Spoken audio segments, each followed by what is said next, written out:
And I discovered in St. Vincent de Paul store these old 78s that were 5 cents a piece. And I began to indiscriminately purchase the records, 10 at a time, 50 cents. I've got 20 songs here.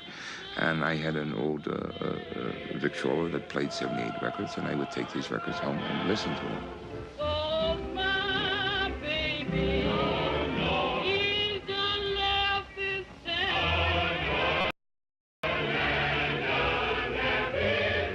I was literally stunned by what I was hearing. It was so drastically different from all this other music that I had heard. And I somehow knew intuitively that this person, this was mine.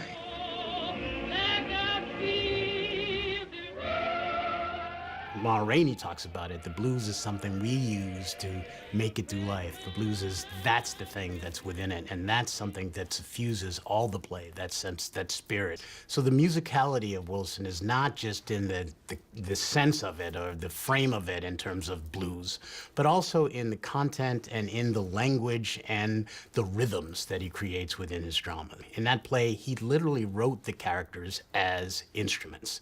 So Slow Drag, the bass player, is slow, deliberate Toledo, who plays the piano. He's the only one who can read among them, and he's the one who pontificates on so many others, just like the keys of the piano, in terms of how he goes off and tells stories.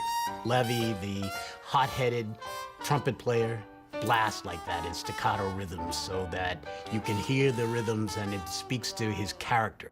If you look at the blues, there's an entire philosophy at work in the blues, the ideas and attitudes of the people, their values, the things they sanction, and I found all in blues music. I think it's an encapsulation of Black America's cultural ideas, which were preserved in the blues. This is music that comes from the African's journey in America. It belongs to the world, but it came from this journey. I was 8 years old when I watched a gang of white mans come into my daddy's house and had to do with my mama any way they wanted. I must have been 8 or 9. To hear a voice that's so startling and fresh come at you. Sometimes you have that experience in life when you go to the theater, whether you're a critic or just a civilian, where something so exciting happens in the theater. This wasn't even in the theater, it was like in a courtyard that you're jazzed and you don't want to go to bed, you want to stay up and talk about it. So it was that kind of experience. It broke all of the O'Neill rules. In other words, nobody's supposed to try to make any deals there from an O'Neill play. The plays are never completely finished, so you're not supposed to make deals. They were trying to make deals like hell. You're not supposed to review it. There was more than just the New York Times. There was several other newspapers as well. So we all knew we had something special.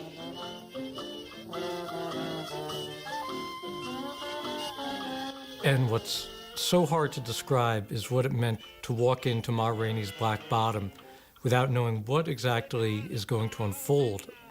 I knew the plot from what Frank had written in his review, but the power of it, the lyricism of the language, the incredible emotional impact, this was extraordinary, such a revelation. I went in not feeling that it was going to be very interesting for me. It was kind of a story on Broadway about Ma Rainey. And then I saw the piece and I came out absolutely flabbergasted. I said, my God, there's somebody out here who can write. There's somebody out here who knows what to do with voices, who knows what to do with language, who is got a poet's instinct about what he's looking at, or what he's thinking about.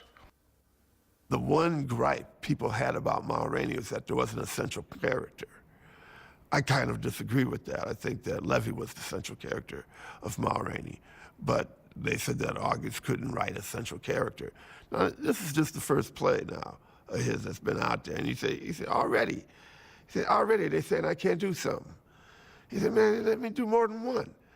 And he said, okay, I'll show him. And so he said he was going to write a central character play to show him that he could do it. And then when he was done with that, he was going to do what he wanted to do.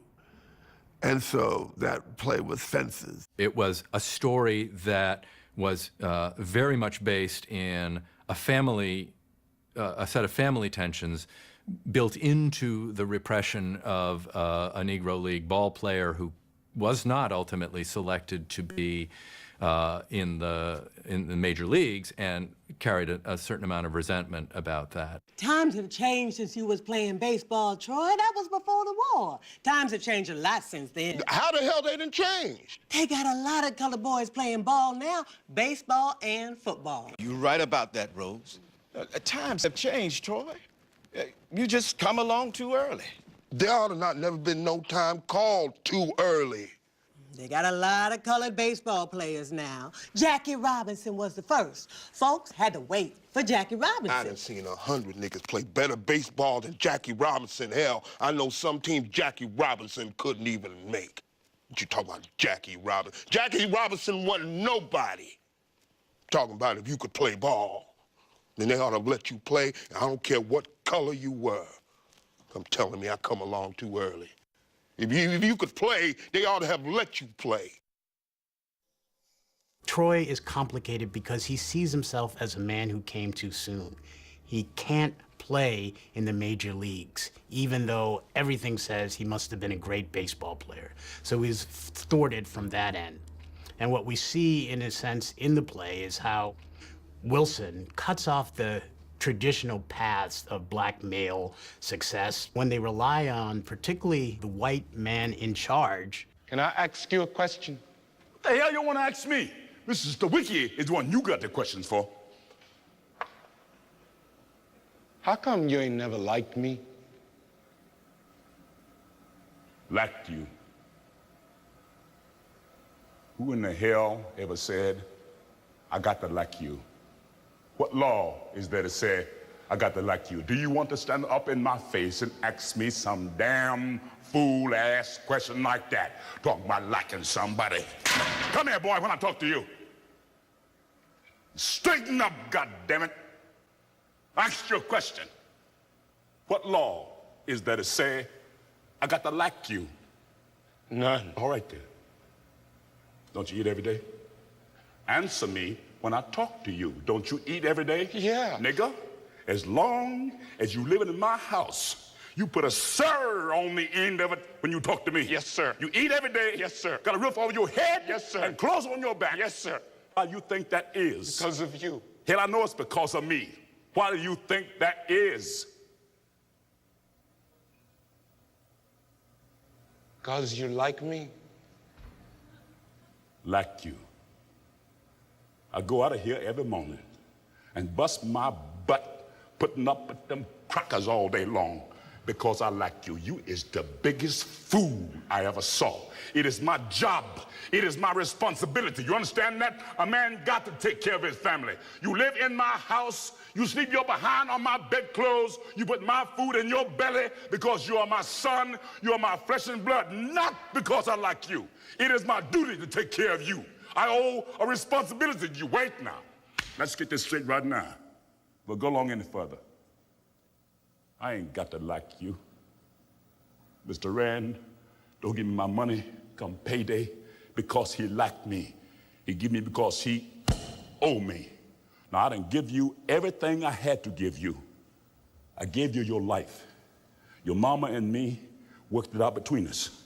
And liking your black ass was not a part of the bargain, and don't you try and go through life worried if somebody like you or not. You best make sure that they are doing right by you. You understand what I'm saying, boy? Yes, sir. Then you get the hell out of my face and go on down under A&P.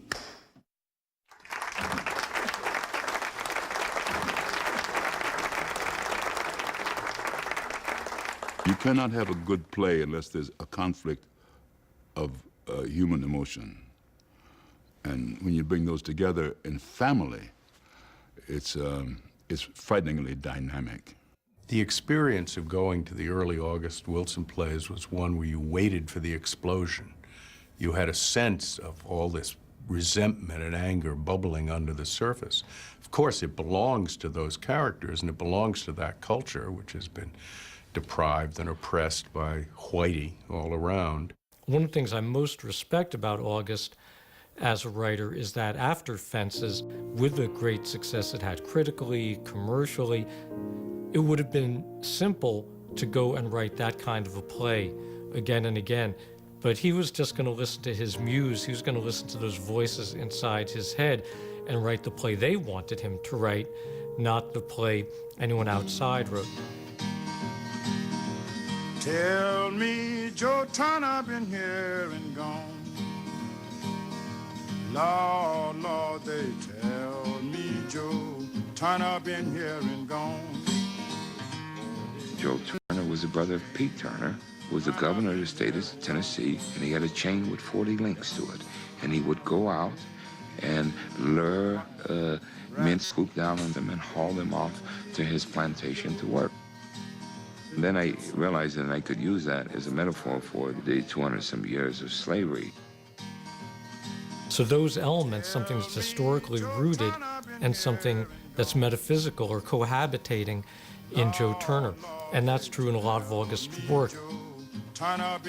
Joe Turner's Come and Gone came out of a Bearden painting. It's a boarding house scene, and the painting was titled Milhand's Lunch Bucket. There was a figure seated in the center of the painting at the table with a hat and a coat on in this posture of abject defeat. And I began to wonder who that was, and that became Harold Loomis, the character in Joe Turner, so that we actually duplicated the set right off of the painting. Joe Turner, for me, is the masterwork. At the center of it is Harold Loomis, who has lost his song. And we all, I think, as African Americans, have a sense of loss because we don't have a clear connection to our past and our history. Our family histories were wiped out. Our families were broken apart. Now, I can look at you, Mr. Loomis, and see you a man who done forgot his song, forgot how to sing it. A fella forget that, and he forget who he is, forget how he's supposed to mark down life. Loomis has to discover his song. He has to be set free. I mean, that's a metaphor that August used again and again. People who'd been deprived of their song, which is their sense of identity, that enthuses them and drives them through the world. One day, my daddy gave me a song. That song had a weight to it that was hard to handle. That song was hard to carry. I fought against it. I didn't want to accept that song. I tried to find my daddy to give him back the song, but I found out it wasn't his song. It was my song. It had come from way deep inside me. August's spirituality is one of the most dense aspects of his writing. I don't think we've really penetrated it fully. He understood that we are an African people who have adopted and adapted this Christian stuff. And that gave us wonderful opportunities really to kind of penetrate where these things meet. The Juba is one of those places. Let's Juba down.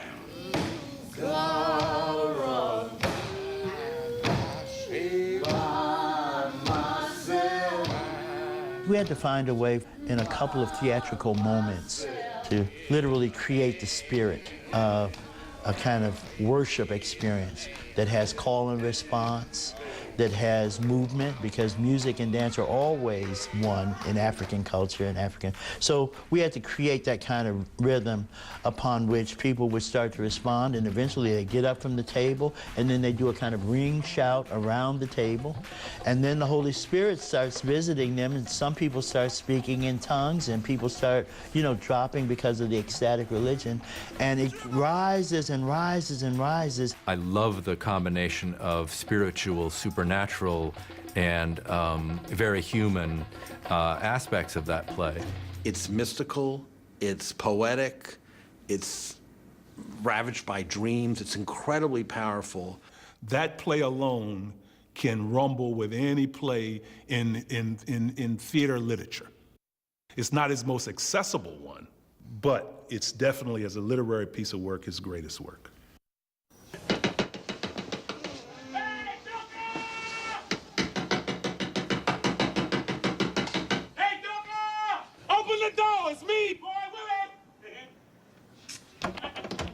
What?